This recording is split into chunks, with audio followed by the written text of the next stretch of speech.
Thank you. My name is John Barlene. I'm alcoholic. I want to thank Ollie for asking me to speak tonight. That's a right action. I was driving down to the coast, and I was asked to talk down at the coast, and I was really nervous about going down there and doing it anyway. And she called me on my phone and asked me if I'd speak here tonight. And first thing that went through my mind was, well, my aunt from Boston has a sore boob.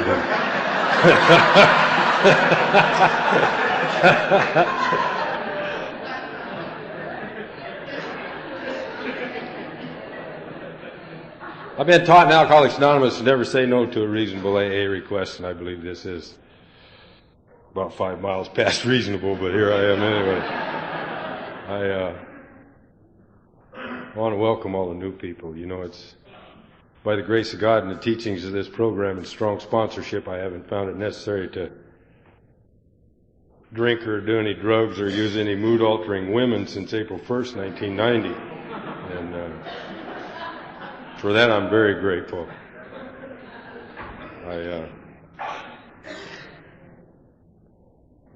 Anybody got a topic? I want to welcome the new people. And if you go to a meeting and you hear that in a meeting, raise your hand and say, yeah, let's talk about the doctor's opinion. Or say, let's talk about 60 to 63. Remember them pages? They're all good pages. And or say, let's talk about 69. That's a good topic.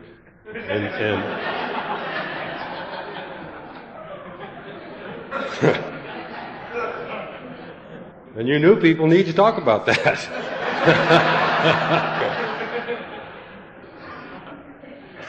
You know, you never hear that. Boy, this is going in the wrong direction already. You never hear that brought up as a topic in meetings, and it's kind of sad because the new people need to hear that. They need to. I was talking to a guy out front earlier, you know, and the new people need a safe place to come to stay sober, where they don't have predators preying on them. You know, they need a place where they can be safe and they have an opportunity to sober up and live a better life. And I believe that the reason that you don't hear that brought up, and this is just from my own experience, is because what I was taught in Alcoholics Anonymous is when you share in a meeting, it's okay to talk about the problem for a couple seconds, couple minutes, whatever. But right after that, you have to talk about the solution. And if I didn't do that, then my sponsor had me outside after the meeting with his finger in my chest, so I learned how to do that real quick. And most of us don't like to talk about sex. Because if I talk about it and I talk about the solution to it, then I got to change my actions. And I don't know why I brought that up, but you new people need to know that. It is, you do have a safe place to sober up. And you need to know that. I want to thank you, Roger, for a good talk. I have a lot of respect for Al-Anon and the people in Al-Anon. I don't understand you, but I do have a lot of respect because anybody who can live with a person like me or live around a person like me without medicating, my hat's off to you. Because I'm an alcoholic of the hopeless variety, and I became one of those alcoholics that it talks about in the book that is dangerously antisocial. And I'm not proud of that, but that's where I came. You know, that's where I got to. I believe I was raised in a normal alcoholic home. And it was Mom and Dad went to town, and Mom and Dad got drunk, and Mom and Dad fought. And depending on who was drunkest, lost. It was Mom was tough. She could throw a punch. And you know, I mean, that's just the way it was. And that was normal to me, because if you didn't live in that kind of environment, I didn't hang around with you. Because you weren't normal. That was just the only thing that I knew. You know, my wife and I were talking, you know, that saying no thing, you know, that's not true. I'm married to a black belt, Al-Anon. She tells me no all the time. She don't got a problem with saying no. But when I was a little kid. I got the same name as my dad. And you know, today they call this child abuse, but back then it was training. For me, it taught me to duck and jive and get out of the way, you know. But I had the same name as my dad, and my mom and dad would get in a fight, and mom would be mad at dad, and dad would go to work, and I'd walk by mom, and she'd say, "You little John Barleen son of a bitch," pow, smack me in the head. So I learned to duck, which came in real handy later on in life. So, you know, I look at it as training. That ain't child abuse. I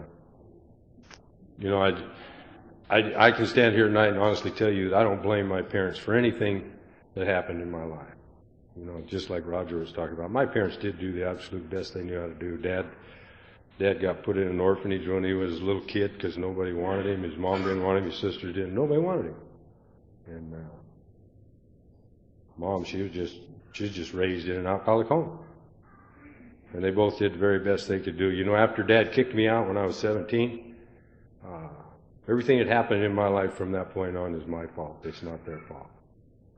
You know, I was born and raised in Montana, and I grew up in Alcoholics Anonymous. And I moved out here. I came out here 7 years ago to do a 10-week job, and I've been here ever since.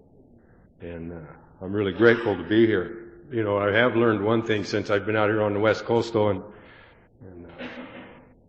you people out here really have an obsession for sheep.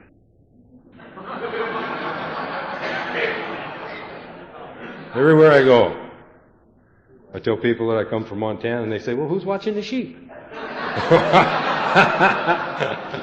I don't know what that is. I don't know what that's all about. I can tell you tonight, though, that there are no farm or domestic animals on my fifth step.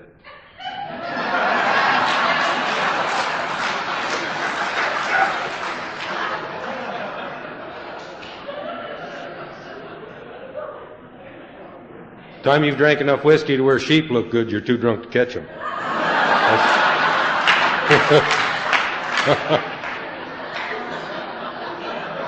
Yeah, that's what my brother told me. Yeah, look at Roy's back there.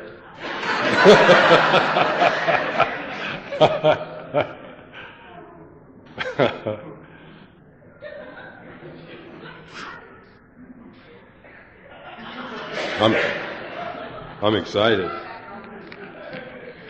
If you look up excited in a dictionary, it says scared to death.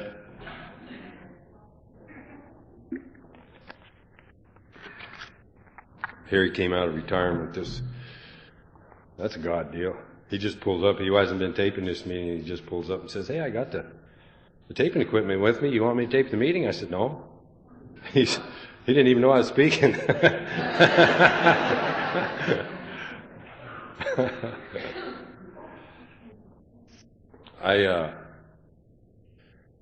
I got married when I was 19, and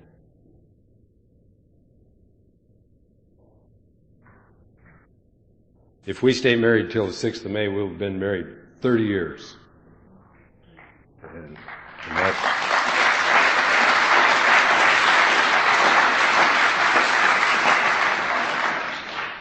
that's why I say I don't, you know, I just got so much respect for you people in Al-Anon, because it's, you know, there was times when I woke up in the middle of the night and I was just sweating, and after a 3 or 4 day runner, and you just, the smell of me woke me up. You know, and that woman stayed right there with me the whole time. And, you know, and to me, that's sick. Because I wouldn't have lived with me for 30 minutes.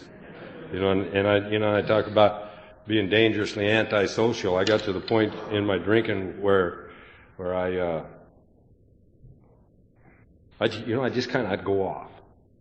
And never knew why. It's like, you know, we might be sitting in the bar having a conversation, and just all of a sudden, you know, just like something would hit me, and I'd have like this rage blackout. And I don't, you know, of course I'm mad anyway all the time. I hate the world. I hate you. I hate everything in it. And, you know, and if you're new here tonight, we know you hate us. It's okay. Doesn't matter. We know you hate you.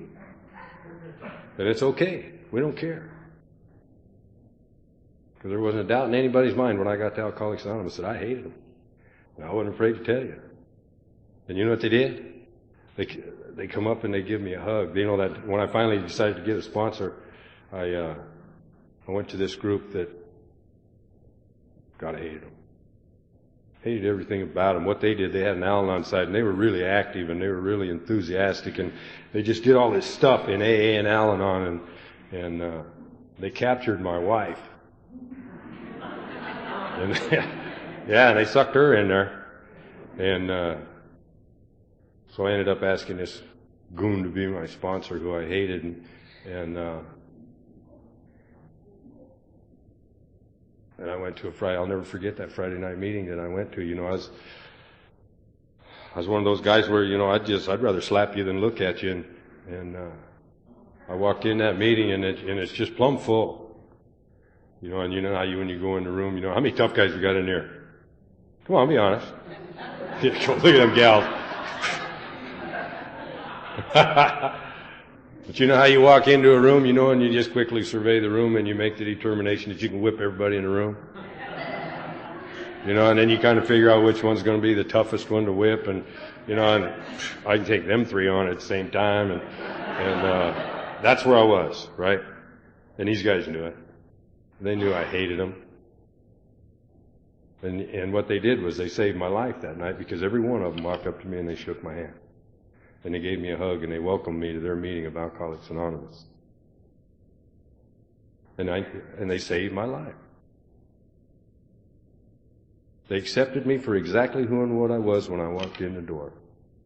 And it's so important that there's somebody out there by the door at every meeting. I've went to a lot of meetings in Alcoholics Anonymous where you walk in, and I go to a different town or I go to a different meeting someplace, and, you know, people just act like you ain't even there.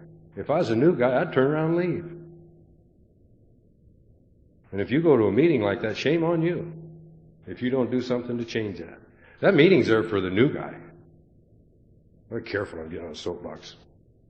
But it is. There comes a time in my sobriety, and this had to be taught to me by my sponsor, there comes a time in my sobriety where it just ain't about me anymore. I took my first year chip, and he gave me my cake, and he whispered in my ear, and he said, now it's time to go to work. And that's what it is. You know, it's about me showing up and trying to help that new guy. No matter what it is, no matter how I do it, it's just trying to help that new guy. If he needs a ride, I don't get to say no. What goes through my mind is, my aunt from Boston has got a sore boob, and I ain't got time to go pick you up. But what I say is, yeah, I'll be there. Or, you know, you live clean on the other side of town. It doesn't matter. I'll be there. I'll go. And I'll pick you up.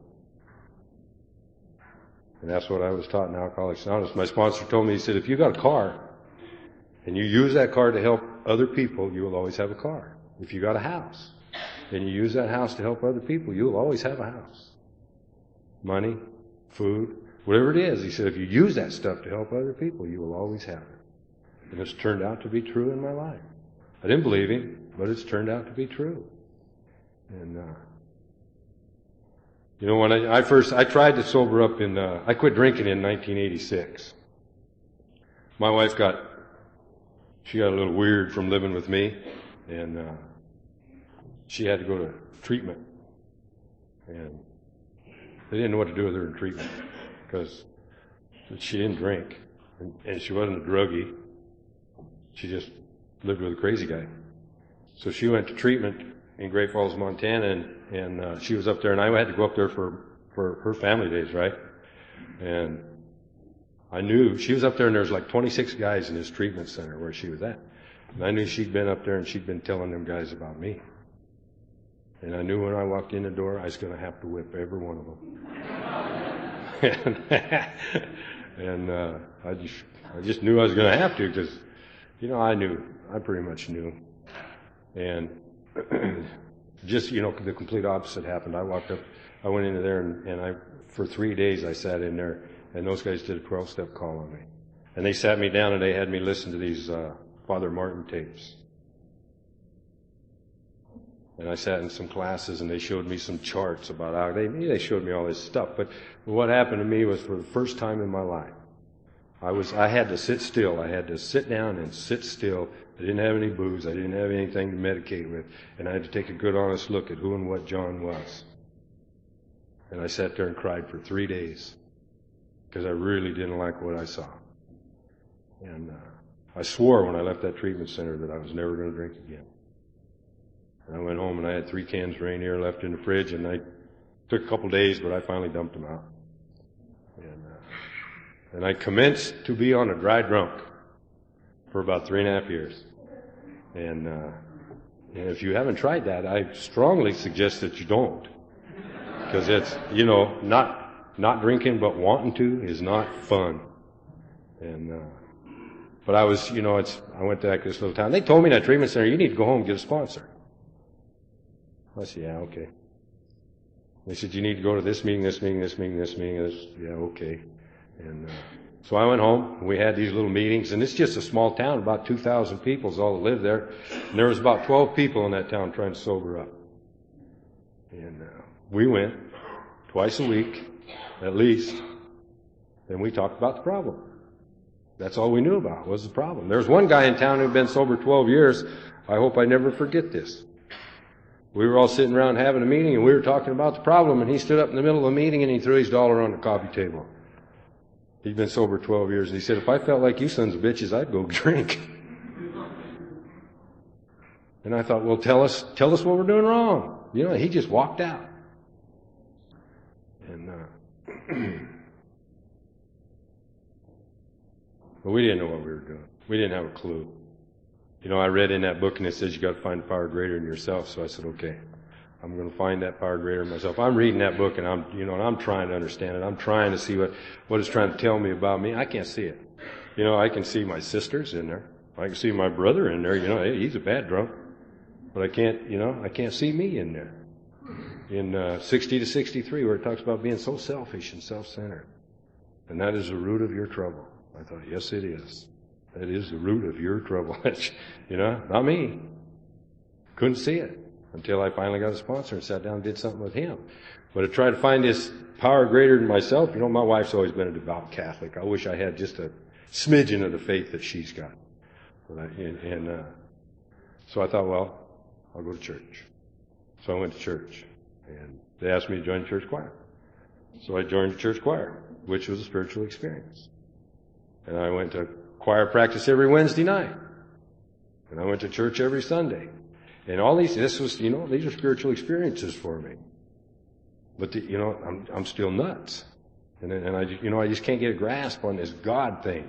Went to Bible studies. And if you're like me, it just confused me. I don't understand the parables in the Bible. When I read about Jim in there, put a couple shots of whiskey in a glass of milk, you'll be okay. I understand that. But I don't understand the parables in the Bible, and it just confused me more, and the more confused I got, the madder I got, and the crazier I got, and the more I hated you, and the more I hated her, and I hated everybody. So then they got the idea that what I needed to do was join the Knights of Columbus.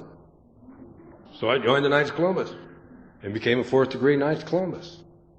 Spiritual experience. Big spiritual experience. Got baptized Catholic, joined the Knights of Columbus. And then I went to a Cresceo, which was a big spiritual experience. And then I started grouping with these people, which what they do, and they try to help people to find Jesus, so through the Bible. And and I told them, I said, I was grouping with them, and I said, I don't understand that. I don't understand the Bible. I said, but I can take the big book of Alcoholics Anonymous and sit down with a drunk, and we can talk about it. And then after about 6 months of staying sober my way, I had all these ideas that I thought would work better than getting a sponsor and working the 12 steps. And after about 6 months of this, I was just crazy, and I seen this counselor, and it's about 9 o'clock in the morning, and I'm telling you, I wanted to drink. And I wanted to drink bad. And I'm sitting in a cafe right across the street from the Arcade Bar in Roundup, Montana, and I'm looking across there, and my brother's there, and my sister's there, and we're having coffee, and we're talking, and I got an appointment with the counselor at 10 o'clock, and these guys are going in and out of the bar, and it's, why can't I? Why can't I go over there and just have one drink? Why can't, and it's only by the grace of God that I held out until 10 o'clock, and I went to that counselor and told him what was going on in my head, and he said, you need to go to treatment. I said, I didn't come here to hear that crap. And following Monday, I was in treatment in Great Falls, Montana, which was a spiritual experience for me. I come out of that treatment center, and you know why they got me to go to treatment? Because I was balking all the way. That counselor told me, he said, if you go to treatment, he said, it will be like doing 2 years of AA, and you will be way ahead of these other guys in town. Sign me up. So off the treatment I went. And I come out of treatment, and I did. I felt better than I'd ever felt in my life. And it just, it wasn't very long till that bubble burst. I'm just not expanding. I'm not maintaining that spiritual way of life. And I thought I was, but I wasn't. And and there's one, I didn't tell this, or, I got on that marijuana maintenance program after about a year and a half of that crap, and I needed some relief. I needed some relief in a big way, and Father DiOrio, the faith healer, came to town, to Billings, Montana, and I wouldn't talk about this part of my story for a lot of years because I was afraid that you people would think that I'm a Jesus freak. But, I don't care what you think of me today. I really don't. I mean, this is my story, and this is what happened to me. And my wife talked me into going to this Father DiOrio, the faith healer thing in the Metro in Billings, Montana. And so we went, and there are a lot of people in there. A lot of people, and he's down there in the front, and he's got all these helpers, and they got a big stage set up down there, and of course I had to stand way off to the side all by myself with my wife because I'm kind of, don't like crowds, and something might happen to embarrass me, you never know.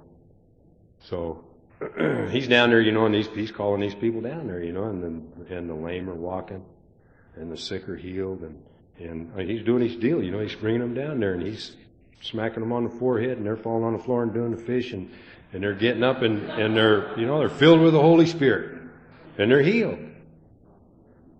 He said, and then he said, now we've come to the part where we're going to talk about alcohol and drugs and illicit affairs. He said, and I believe there's a man in the audience named John. He said, and I think he's wearing a yellow shirt and gray pants and gray cowboy boots and a brown belt, which is exactly what I was wearing. And I stood up there and I held my wife's hand, and I could do nothing but sob. And he said, John, if you're here, come on down. And I just stood up there and sobbed. I was not going to go down there and do the fish. I still had my pride, by God. Happened to meet that day, and I swear it till the day I die, is the obsession to drink was removed from me at that minute. The obsession to drink was removed from me. And I left there, and I knew I was cured. There wasn't a doubt in my mind that I was cured. And it wasn't very long until the insanity just crept right back in, and it was worse. It just, every time I'd have one of these spiritual experiences, and that was a huge spiritual experience for me. I'm here to tell you. But every time I'd have one of these, and the insanity would come back, it would be a little more intense, and the anger would be a little more intense. And it's just eating me alive. And I didn't know it at that time, but what that proved to me was that it doesn't matter. I don't think. I think you could have Jesus Christ himself for a sponsor in Alcoholics Anonymous. And you ain't going to stay sober if you don't take the actions it talks about in the first 164 pages of that book. I'm convinced of that today, and that convinced me. And that's what finally drove me to the point where the book talks about it. I was at the jumping off place. I didn't know what to do, didn't know where to go. I was done. We were living in that little town in Roundup, Montana, and these guys came over from Billings to Roundup, and they were doing this workshop on sponsorship, right? So my wife, we're separated at the time, we're kind of bouncing back and forth because she started living with a crazy guy. And these guys come over and do this workshop on sponsorship, and these guys are excited about sobriety. And when you go to a conference and you have these people who are down in the front, they go like 4 hours early so they can save seats right in the front. And then the speaker comes out and they're all hollering and standing, clapping, and just real enthusiastic. And I thought they were just a bunch of AA suckasses. You know what I mean? Turns out that was that group of guys, and they were just excited. And they sat in there and they talked about sponsorship, and they talked about what they do to stay sober, and I sat in the back of that little church and I just sobbed. I just bawled like a baby because I wanted what they had so bad I couldn't stand it, but I didn't know how to get it, and I was too afraid to ask. Just that fear. What if they say no? What if I do it and it don't work? What if I do it and it does work? What am I going to be if I go to that side? Just all them fears that just overwhelm us and keep us from moving, and then it was explained to me, the pain of where I'm at has got to get greater than the fear of where I'm going before I'll move in that direction at all. And thank God, my pain, my threshold is just, it ain't what it used to be. I'm a little more willing to take actions today than I used to be. And, because of the gifts that Alcoholics Anonymous has given me. And, this one guy sat up there in the front of the room and he had his arms folded back like this, and he's leaning back in his chair. Yeah, when I sponsor people, he says, I ask them to shave and cut their hair and look like they're sober. Of course, I shut him off right now. And I told my wife later on, I said, boy, that arrogant son of a bitch will never be my sponsor. He still is today. It was that was one of them God deals. We went to a conference in Great Falls, and I seen him standing out there, and the thought that's going through my mind is, I ought to go slap that son of a bitch. And so I started walking towards him. It's like, here we go. And I walked up to him and I said, will you be my sponsor? And it's God, I wish I could take that back. Then, I don't now. Then I wish jeez. So, I had to answer. I said, but I got to tell you, I hate your guts. And he said, I'll tell you what, when we get back to Billings, we'll talk about it. He said, in the meantime, let's, come on and hang around with us. And so I did. And what he told me, I wanted to stay there. They was going to have a dance pretty quick. Speaker just got over it. And he's going to have the dance, and I wanted to dance with my wife, and we just listened to this guy. I don't remember who the speaker was, but we just listened to him for about an hour. This guy says, let's go across the street to the cafe and visit with the speaker. I thought, God, man, we just listened to that sap for an hour. What do we want to go over there for? And but we did. And, which was a huge surrender. But you know what happened for me when I did that? When I walked up to him and I asked him to be my sponsor, and he finally told me yes, he would be my sponsor, the weight that come off my shoulders was tremendous. It's just that surrender, just that I just give up. Take me out, coach, I've had enough. And it was that just so freeing to just finally know that I didn't know. And it was okay that I didn't know. I don't have to know. That was a spiritual experience. First time I ever said, I don't know. I learned to do that in Alcoholics Anonymous because I always had an answer. If you ask me something and we're sitting in the bar and I don't know anything about it, and I'll start lying to you, and if I think you know that I'm lying, we're going outside. If I think that you can prove me wrong, we're going outside. Because I'm going to be right one way or the other. It doesn't matter. And, I just don't have to live that way today. And, like I was, and towards the end of my drinking, I just was never home. I missed the first 5 years of my daughter's life. I don't remember it. Because, partially because of blackouts and partially because I was just never home. And then people who I left at home thought that I left them there because I didn't love them. But the truth of the matter is that I had to stay away because I did love them. And I knew in the bottom of my heart, I just knew as well as I'm standing here tonight that they could do a lot better than me. I just absolutely knew that. And part of the reason that I had to stay away, I never spanked my kids. Because I was afraid. Because when I got mad enough to hit somebody or to slap somebody, I always went into a rage blackout. And I never knew what I was going to do, and I never knew when I was going to come out of it. And I hurt a lot of people. And I was just scared to death that I was going to do that to them. It got to the point in my marriage at home where I pick her up by the throat and chuck her around the house a little bit. And, of course, she had that because she busted up a drug deal, and, just sad, just that alcoholic dance that I watched my parents do. And I didn't understand. One thing I didn't understand was, I watched Mom and Dad do that deal. Dad go out and cheat on Mom. Mom find out who he's cheating with, and she'd go beat her up, and they'd come home. Everything would be happy. And we were married for 10 months, and she was 7 months pregnant with our son. And some buddies came to town from Wyoming, and we went out partying, and I cheated on her. And then I had to tell her what I had done for medical reasons. And the hurt and the pain that I saw in her. I never saw that in my mother. Never saw it. And I swore that I would never do that again. And I meant it with every fiber of my being that I would never hurt her like that again. And, just the book talks about all them sweet promises that we make and all the stuff, and it wasn't long. I did it again. I made the same promises, and I did it again. I'd go out and drink, and I'd go do my robberies or sell my drug, whatever it was I was doing, and go do it again.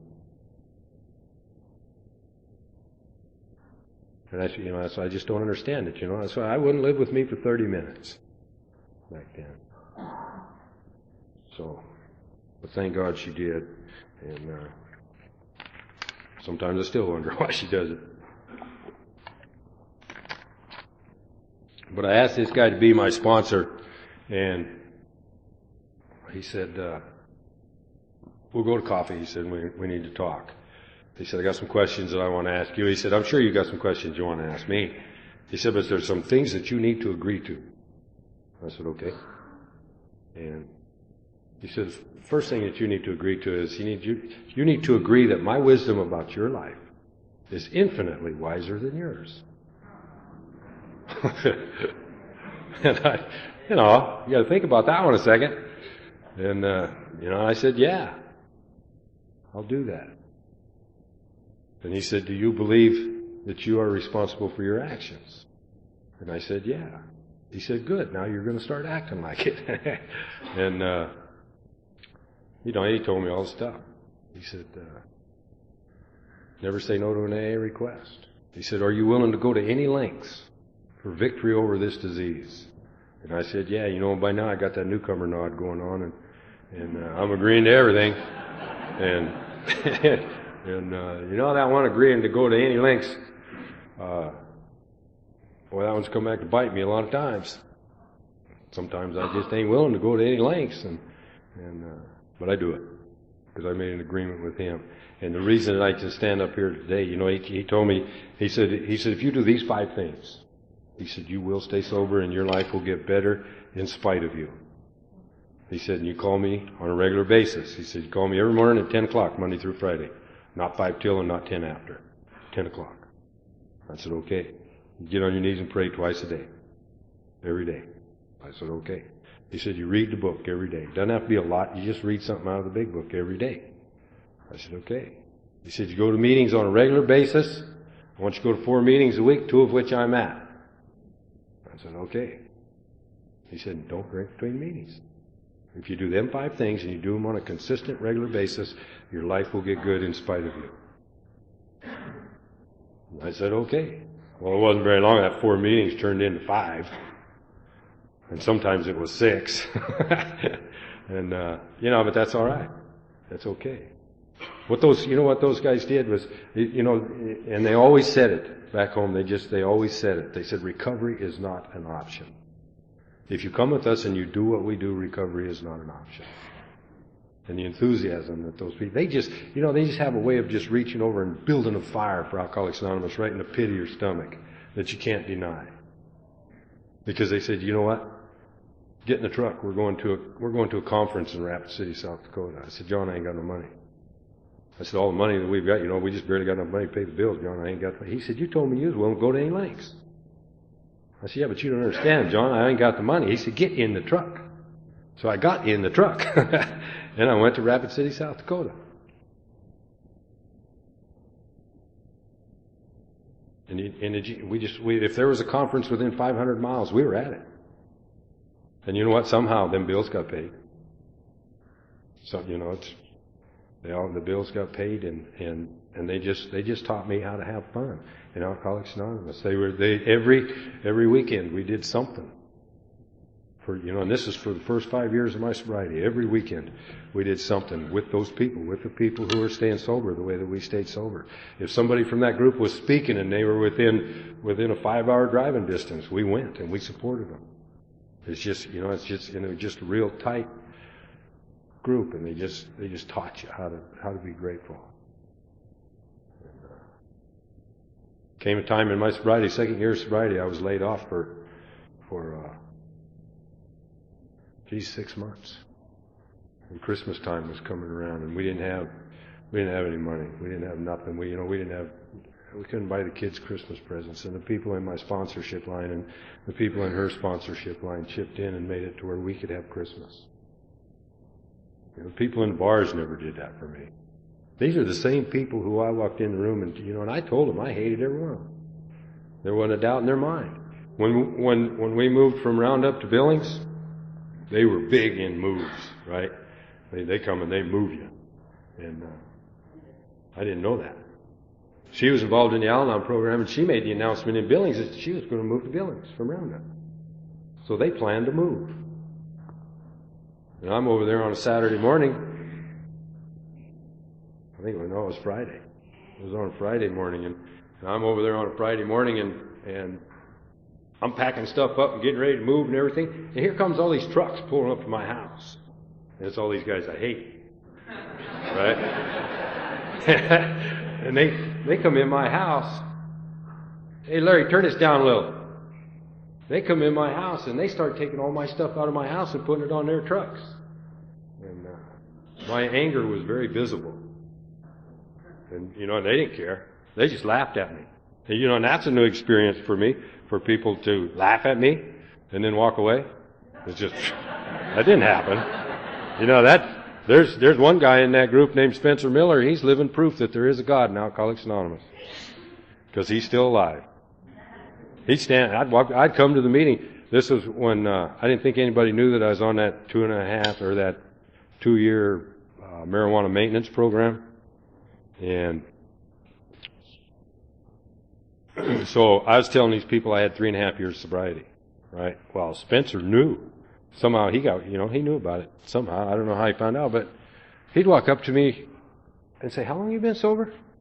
And then he'd just laugh and turn around and walk off. So I went up to my sponsor and I said, John, can I kill him? He said, yeah, that'll get rid of 2 of my problems.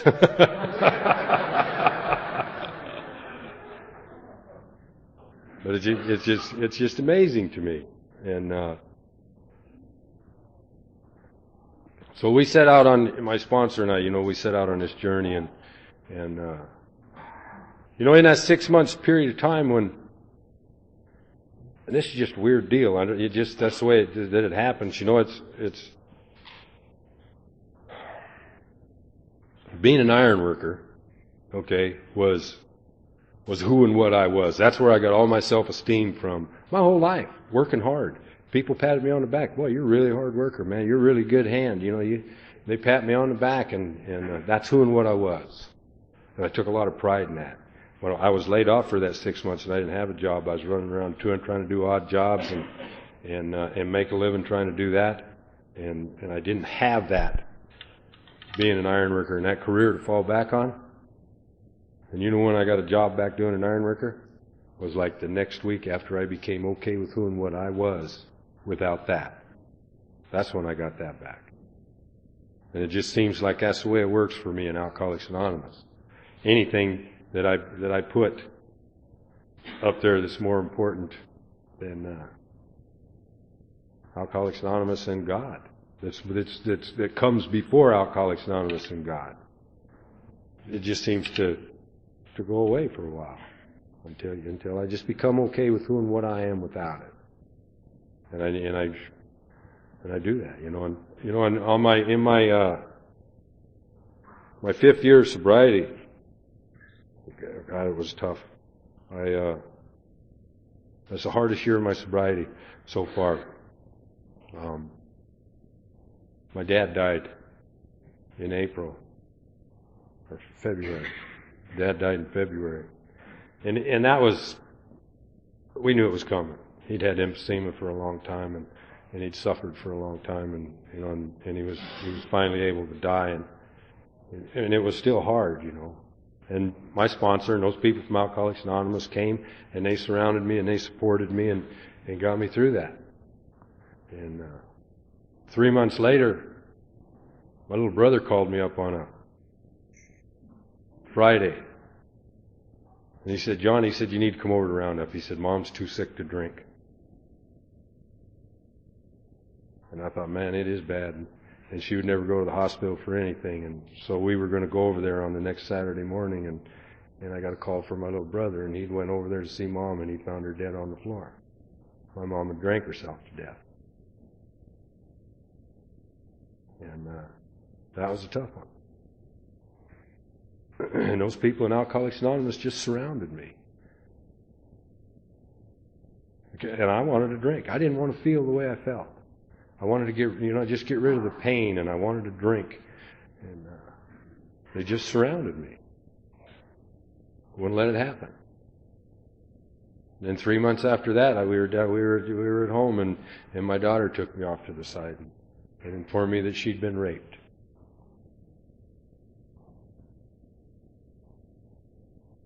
And everything that I've been taught through my whole life was that if you are any kind of a man, when something like that happens to a member of your family, they die. You don't, you cripple, you do something. You just, you damn sure don't get on your knees and pray for them. And I asked my daughter, I said, what do you want me to do, baby? And she said, kill him. And I said, okay. And I started to head out the door, and she called me back, and we talked about it some more, and I called my sponsor, and we talked about it, and them guys he just insisted that I pray for that guy. And he told me, he said, all you got to do, he said, you just get on your knees and ask God to give that son of a bitch what he deserves, and then you got to leave it up to God to decide what he deserves. Doesn't matter what your motives are or whatever the deal is. You just got to take the actions. I had to be willing to take the actions, and I can't tell you that I was perfectly willing to take the actions. I was stalking this guy. I was going to hurt him.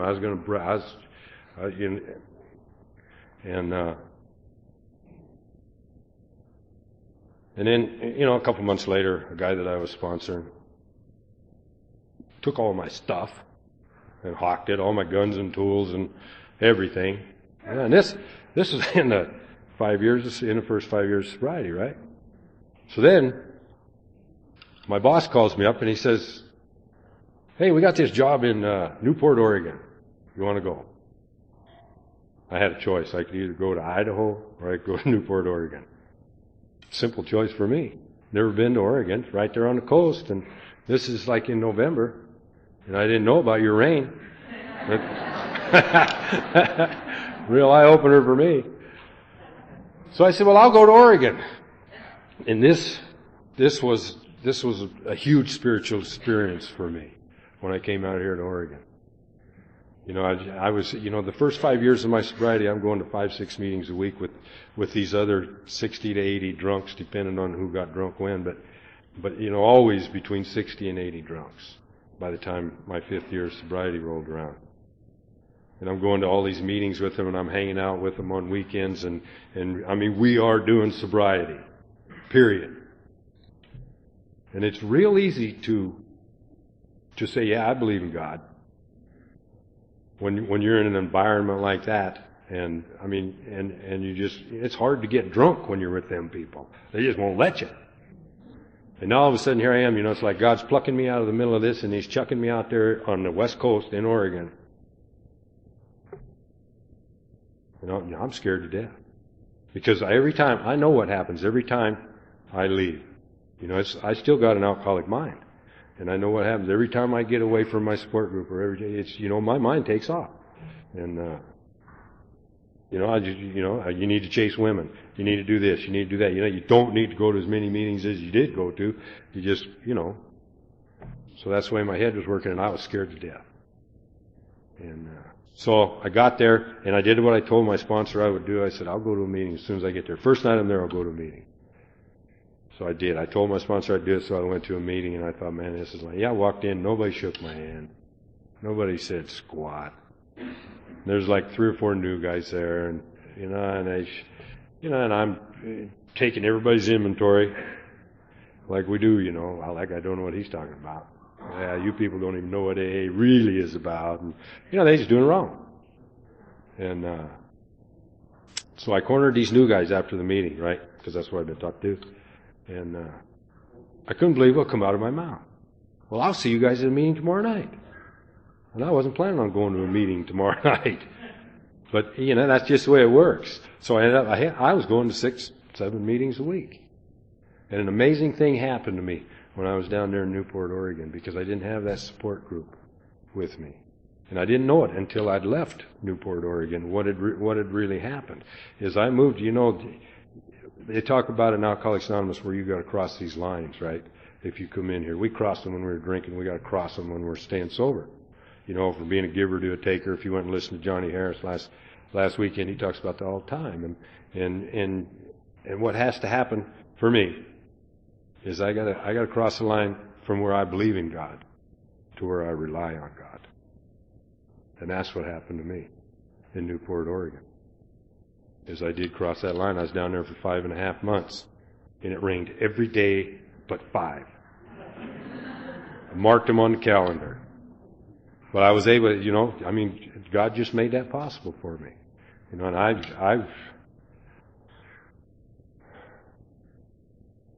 I'm just a sober, drunken iron worker. That's all I am. And I really have the good fortune of working for a company who loaded me up in a pickup and gave me all these tools and stuff and said, go out there to Oregon and do this job. And I really have to watch my ego because I get thinking I'm pretty important.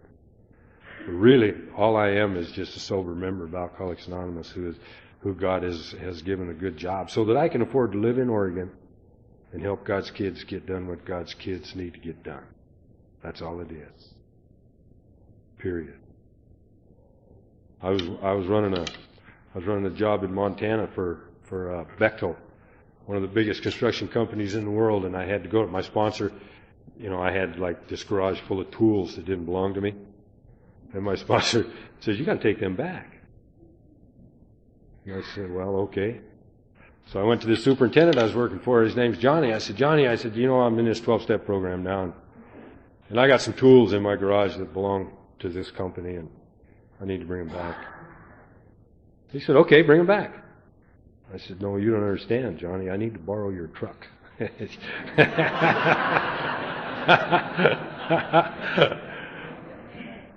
So I filled up their tool room. And you can't believe the freedom that comes from that. The fear that I lived in of who was going to walk in my garage and find their tools there.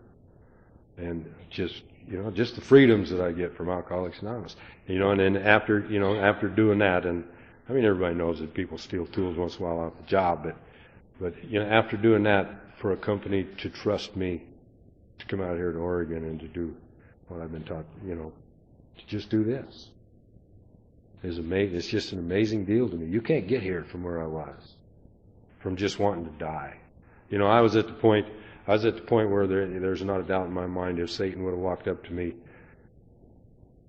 the day that they had that sponsorship workshop in that little town in Montana and said, hey, you come with me, I can make it so you don't feel like this for one day. I'd have done it. There ain't a doubt in my mind that I'd have done it. Because I just did not want to feel that way anymore. And if you're new and you're sitting in here tonight and you feel that way, you don't have to feel that way. You don't have to. There is a better way. And it's just surrendering to the program of Alcoholics Anonymous and doing what you're told to do. The book says this is just suggestive only. That's a bunch of crap. They don't really mean that. I don't believe they mean that. They had to put that in there, and they put it back there further in the book so that we'd get back there before we saw it. And I think the only reason they put that in there is because you don't tell a guy like me, you have to do this. Oh yeah? I'll show you. But you do. There's other words in there that say it's required to follow a few simple rules. So it is required and there are rules. I have to do it. The traditions say that the only requirement for membership is a desire to stop drinking. And that is absolutely true. But there are requirements if you want to stay sober and for your life to get better. And don't ever get them too mixed up. There are things that I have to do. There's actions that I have to take. Or I can't stay here. Alcoholics Anonymous is self-cleansing. The people who don't want to do the deal end up leaving. It tells us that in one of the forewords. It tells us that out of 100 people, 50% of them are going to stay sober. They're going to get sober and stay sober. These are people really tried. What they need to do in that paragraph is explain really tried. That means getting a sponsor, surrendering to the program, and doing them 5 things that I talked about. It's not coming to Alcoholics Anonymous 2 or 3 times a week or once a week or whatever it is and sitting around and thinking that life's going to get better, waiting for life to get better. I've been down that road, and I promise you that if you're a drunk like me, you'll get to the point where you would rather die than live. That's where I got to. And if you don't believe in God, that's okay too. You don't have to. If you don't believe that a God will work in your life, that's okay too. You don't have to. It doesn't matter. But you got to take the actions. If you're a drunk like me, that's my experience. Because I didn't think that a God would work for me, not a guy like me, not after the things I've done, the people that I've hurt and all that. There's no way that a God will work in my life. But there's one thing, and I'm going to close with this. There is one thing that you cannot deny. When you look around this room tonight and you see all kinds of people here, people who normally would not mix. There probably ain't anybody in here who would have drank with me. Except for my sick Al-Anon. But there's one thing that you cannot deny. I mean, you got murderers, rapists, thieves, sick Al-Anons. You know, a lot of Al-Anons are murderers. They kill drunks. I'm going to tell you one more story. I've been on like about a 2 or 3 day runner, right? And I'm walking, and we're out. I've got a horseshoe tournament going at 9 o'clock in the morning. I went around and woke everybody up and got into the park, and we're having a horseshoe tournament. And she's looking for me, right? And she comes and finds me. She's got the kids in the car. And she wants to talk. And I don't want to talk. So I start walking, and I'm walking down this alley. And we got a 74 Plymouth station wagon, big car, with a 440 in it. And have you ever heard a Mopar 440 4-barrel kick in 10 feet behind you? Yeah. That'll make you quick. I dove in behind this dumpster, right? And she hit the dumpster. So I got out behind the dumpster and I got my ass in the car. And she still swears to this day. She said, "I just wanted you to stop."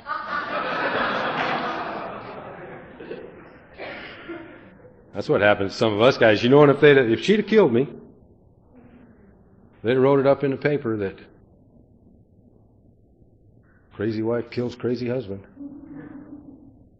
Wouldn't have been a word said about alcoholism. Not a word. So when you see, anyway, that's enough of that crap. But like I was saying, if you don't believe in God, it's okay. But there's one thing that you cannot deny. And that is that there is some kind of power in Alcoholics Anonymous that keeps people like you and me from blowing our heads off or drinking. You can't deny it. I can't deny it today. And I want to thank you for allowing me to share, and thank you all for showing up on such a lovely evening. Good night.